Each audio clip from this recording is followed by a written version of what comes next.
اعوذ باللہ من الشیطان الرجیم، بسم اللہ الرحمن الرحیم۔ الف لام میم، ذالک الکتاب لا ریب فیہ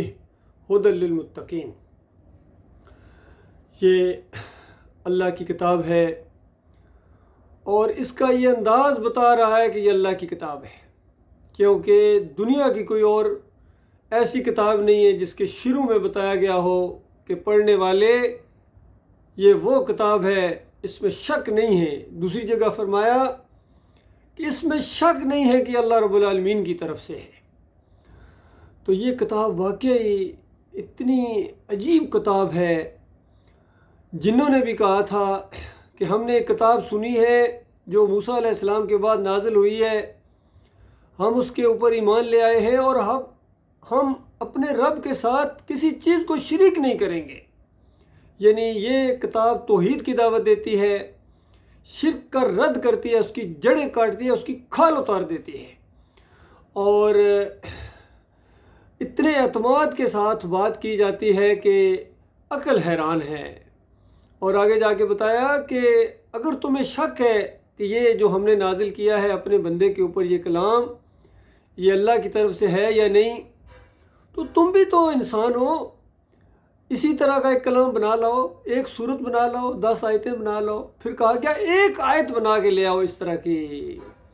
تو آج دیکھیے پوری دنیا کے اندر اس چیلنج کو صدیوں سے قبول نہیں کیا جا رہا ہے، کسی کی جرت نہیں ہے کہ اس چیلنج کو قبول کرے، بس انکار کرتے ہیں، اس میں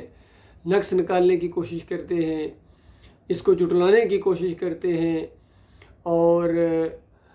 اس کا مقابلہ کرتے ہیں، اور تو اور اب اپنوں نے مقابلہ شروع کر دیا ہے۔ یہ مسلمان ہیں سب سے زیادہ اس قرآن کے آج یہ دشمن بنا دیے گئے۔ کہتے تو ہیں ہم اللہ کی کتاب کو مانتے ہیں،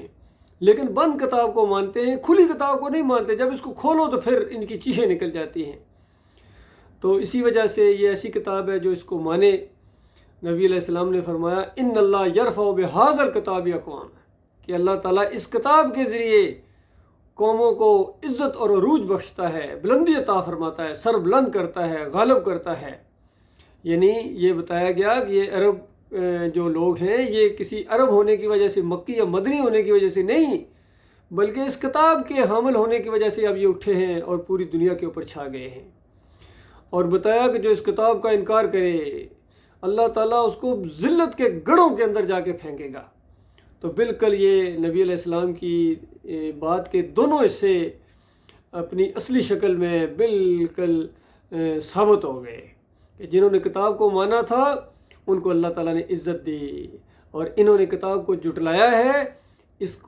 قوم کو، اس آخری قوم کو اللہ تعالیٰ نے ذلت کے گڑھوں کے اندر پھینک دیا۔ دیکھیں یہ تقریباً 57 ملک ہیں، اسلامی ملک ہیں، اور ایک چھوٹا سا اسرائیل ہے، ان کو اس طریقے سے ان کے اوپر ان کی دہشت طاری ہو گئی ہے، ان کے گھروں کے اندر گھس کر وہ مارتا ہے۔ تو بتاؤ وہ عزت کہاں گئی، وہ شان و شوکت کہاں گئی؟ اب تمہاری یہ جو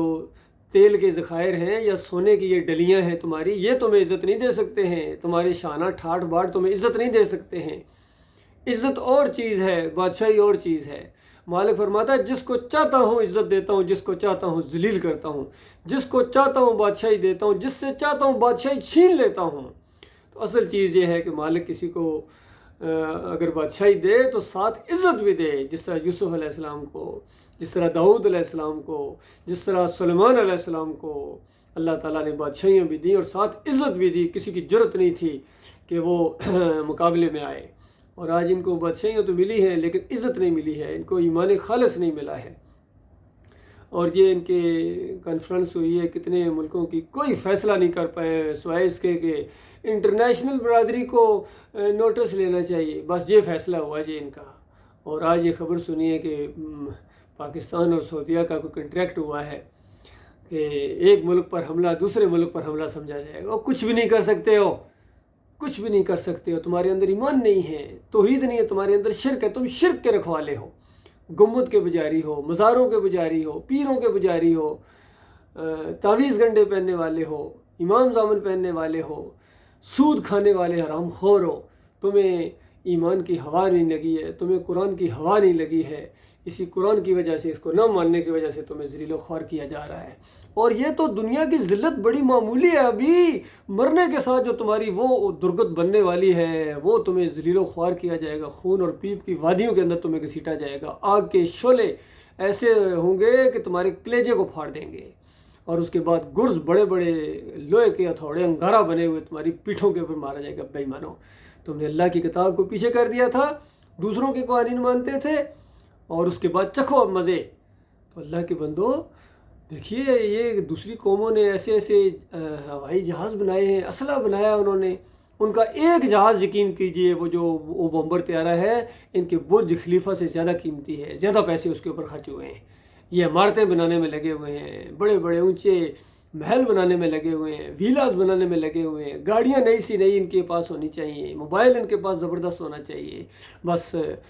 شباب ہو، کباب ہو، اور پھر یہ نشے کے اندر دھت ہیں، ایسے متکبر ہیں، یقین کیجئے میں نے تجربہ کیا ہے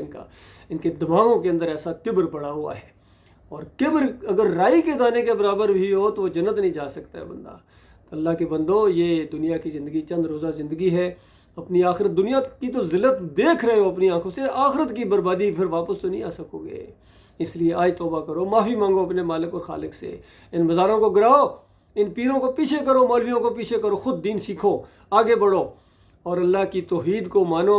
شرک کا رد کرو، ان سارے مزاروں کو گرایا جائے۔ جس علاقے کے اندر بھی کوئی مزار ہے، یہ شرک کی نشانی ہے، ہرا گنبد ہو، نیلا گنبد ہو، پیلا گنبد ہو، یہ زمین کے برابر ہونے چاہیے،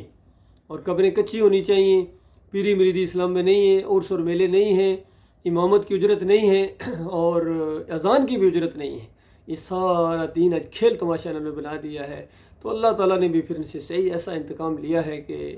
دنیا کے اندر ان کو کہیں سر چھپانے کی جگہ نہیں مل رہی ہے، بڑے بڑے ممالک ہیں، ڈر رہے ہیں، وہ ہر ایک اگلی باری کس کی ہے جی، اگلی باری کس کی، شرم نہیں آتی ان کو، اور وہ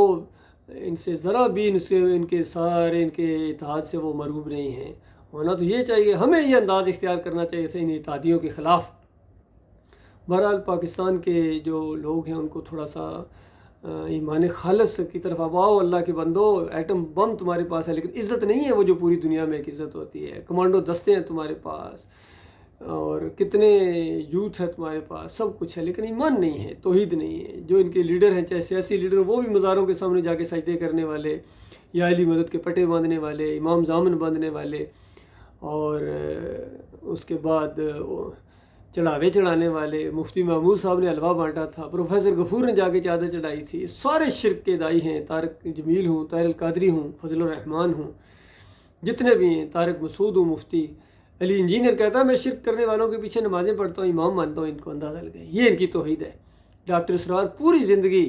وحدت الوجود کے شرک کا دفاع کرتے رہے، مفتی محمود اور اسی طریقے سے، اور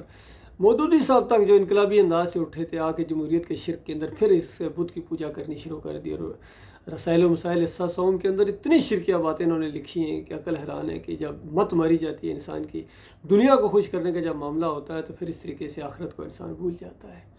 میرے پیارے بھائیوں، میں آپ کا بھائی ہوں، میں کوئی مولوی نہیں ہوں، نہ پیر ہوں، نہ کوئی سیاسی لیڈر ہوں،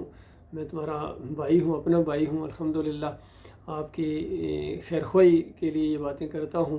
اور کوئی نوٹ اور ووٹ اور اس کا کوئی سوال نہیں۔ کبھی میں نے اس یوٹیوب کو یا ٹک ٹاک کو یا جیسی میں نے اپنی کمائی کا ذریعہ نہیں بنایا ہے، نہ بنانا انشاءاللہ، ایک خالص اللہ کی رضا کے لیے صدقہ جاریہ کے طور پر، تاکہ پوری دنیا میں یہ آواز پہنچے، اور جہاں جہاں یہ آواز پہنچے، کوئی ایک جان بھی اگر جہنم کی آگ سے بچ گئی تو میں اپنی کامیابی سمجھوں گا، الحمدللہ۔ اللہ تعالیٰ سے دعا ہے اپنے لیے بھی، آپ لوگوں کے لیے بھی، مالک ایمان خالص عطا فرمائے، شرک سے بیزاری کا اعلان کر دو، اور اس پلیٹ فارم کے اوپر اکٹھے ہو جاؤ، اس دعوت کا ساتھ دو، اللہ کے بندو۔ اللہ تمہارا حامی اور ناصر اور میرا بھی ہے۔